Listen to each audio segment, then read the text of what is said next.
Former Celtic man, Peter Grant, recently praised the club during an appearance on Go Radio, making a number of great signings, which in turn has pleased the fan base after the balance sheets were revealed. Chris Sutton has sent on his apologies to Giorgos Giakoumakis. He also says Carter Vickers takes the Celtic top spot and is more important than Jotta and McGregor. After a disappointing 2021 season where they lost out on the Scottish Premier League title to their bitter rivals, Celtic FC have made a tremendous comeback and look set to win back-to-back top-flight titles this season.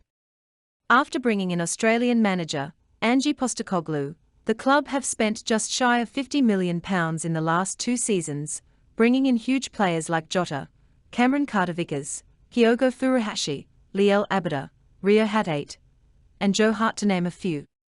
Ex-Celtic players Peter Grant recently hailed the club for this hard work and claimed it will please the fans who spend their hard-earned cash on coming to the game and expect the team to be the best. Celtic have been hugely impressive over the last few seasons, and with their current squad, the fans can be happy and certain they are going to dominate the SPL for the foreseeable future while making them proud. Now over to Big Chris Sutton. Last week's defeat at St Mirren is still being digested with a full week to go before the chance to get back to winning ways at home to Motherwell. Ange Postecoglou's decision to make 6 changes for the trip to Paisley was the biggest talking point, but despite his impressive record in terms of performances and goals, there was no place in the starting 11 for Giakoumakis. I have to say, I felt a bit sorry for Giorgos Giakoumakis not to get a start.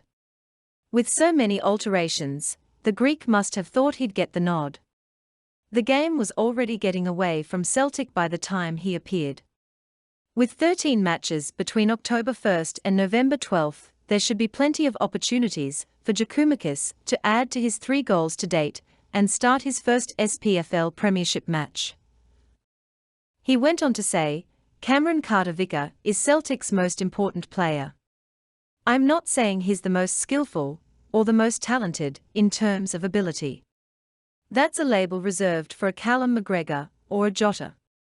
But in terms of importance to the side and being missed when he isn't there, Carter Vickers has long been in the irreplaceable category.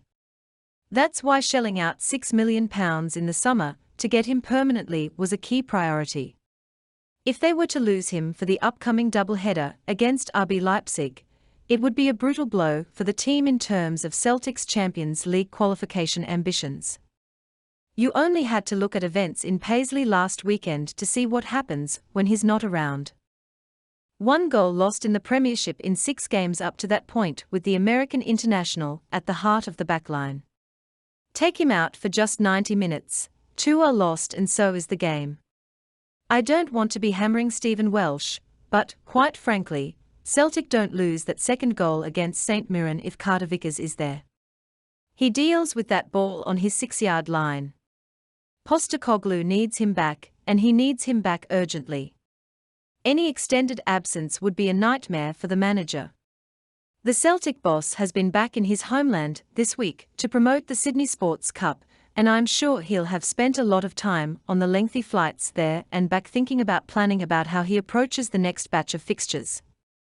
It's going to be hectic before the World Cup, and, of course, he is going to have to utilize his squad.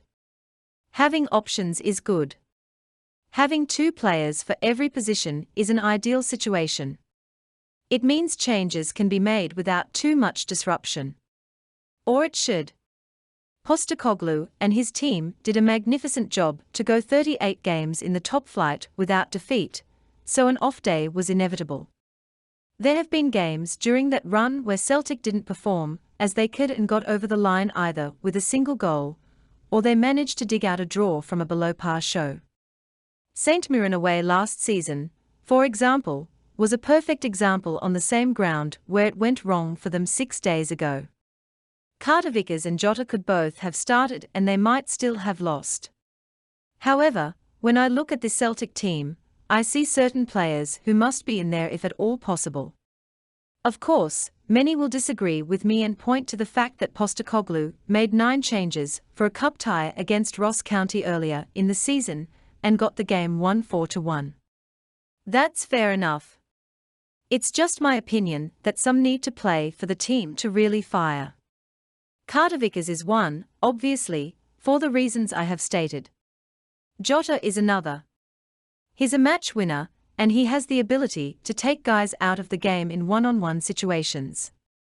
Everyone knew St. Mirren were going to sit compact. There was no room for runners in behind.